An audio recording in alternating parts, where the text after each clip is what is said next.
Sabi nila, may pagmamahal na tila isang laro. Yung masaya ka lang kahit walang kayo.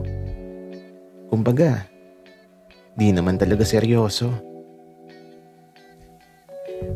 Best friend, alam mo, doon na lang tayo sa bahay gumawa ng project. Magpapaluto ako ng merienda kay Papa para hindi tayo magutom.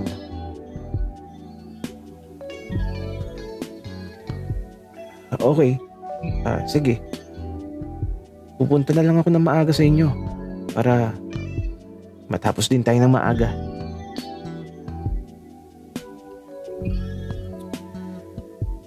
Paano kung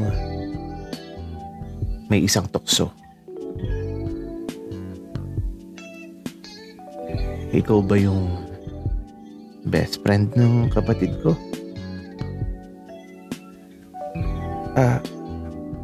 Opo.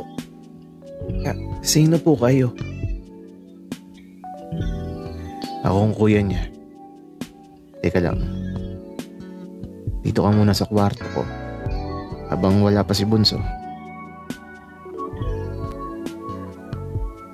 Paano kung mapasubo ka sa isang bagay na di mo inakalang ilalapit sa'yo ng tadhana?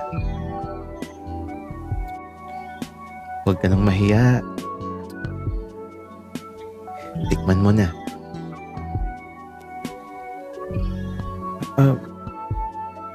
Sigurado ka po ba?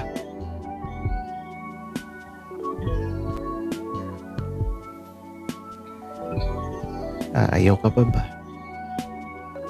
Kung nasa harapan mo na ang tunay na ligaya.